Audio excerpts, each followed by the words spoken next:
guys, welcome back to another episode of Storytale Cakes. I recently watched Wonder Woman and it was awesome. So it inspired me to make this cake. Let's get started. Here I have a 6-inch board and a non-stick mat. I'm going to place a non-stick mat onto the turntable and the 6-inch board on top to secure it. I've pre-baked 3 6-inch cakes that measure 2 inches in height. It is important that your cakes are 2 inches in height because the cake cell that we're making requires it to be quite high.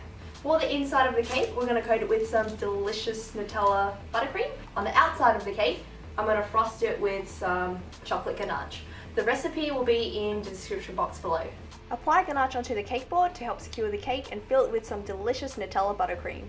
I find it useful to place a cake board on top of the cake so you have a guide where to trim off any cake excess. To coat the cake, I use a chocolate ganache recipe. I'll put the recipe in the description box below. I highly recommend coating the outside of your cakes with ganache so it's nice and sturdy and it just makes it a lot easier to cover fondant. Use a spatula to help remove the cake board and fill in any gaps with ganache. Dip your spatula or scrape it into warm to hot water and smooth to help seal any chocolate seams. Apply a bit of chocolate to help secure the cake onto a bigger cake board. We're going to let the cake set for about 20 minutes and in the meantime we'll be making the crown. Add 1 teaspoon of Tylose powder to 200 grams of yellow fondant to help set the crown faster. Dust your table with a bit of corn flour and roll out the fondant to about a ½ centimeter thickness. Type on Google Images Wonder Woman crown template, there are heaps online, print enlarge to your liking, trace on baking paper and use as your cutting template. This step is completely optional, you can leave the crown yellow, but I just love that shimmer sparklicious look, so I applied a gorgeous ruby gold edible luster colour, gold will work as well, onto the crown on both sides. I've wrapped baking paper on a 4-inch dummy and pinned it down with toothpicks. This will be used to rest the crown for drying. Cut out a star shape from some rolled out red fondant and apply with water onto the crown. Okay guys, now here's a real important tip. Make sure you let it rest horizontally and not vertically, otherwise it will just slip just like that. Add 3 toothpick sticks into your crown so it's easy to place onto the cake once it's set. I'm now going to roll out some red fondant to cover the entire cake. I recommend using a little bit of shortening on your hands because red can stain quite easily. If you put shortening on your hands, you'll find that it doesn't stain as much.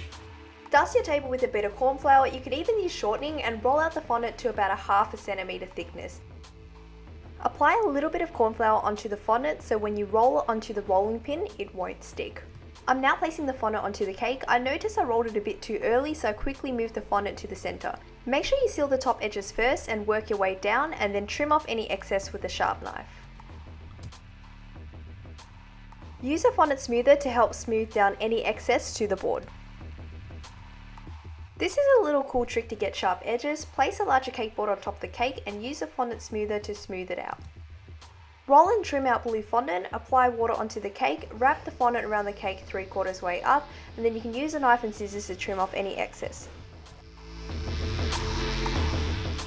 You can also use a fondant smoother to help smooth the seams. Indent an upside down V shape with a small 5 centimeter square cutter and freehand cut a W shape around the cake. Use a knife to trim off any excess around the cake and cake board. I googled a Wonder Woman logo online, enlarged it to about 7 centimeters, traced it on baking paper and then used it as a template.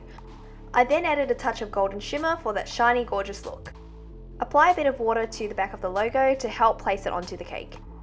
Roll out a long strip of fondant 1 centimeters in width, dust it with a bit of gold shimmer and cover it over the joining points of the blue and red fondant.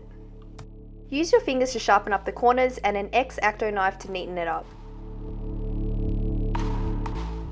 Now you want to roll out 2 yellow fondant strips long enough to cover the cake, twist them together, dust it with a bit of gold shimmer and then place it around the cake.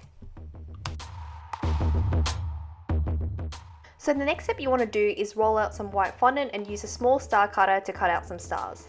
Apply a bit of water onto the star and place around the cake. Once the crown is set, we can now pop it onto the cake.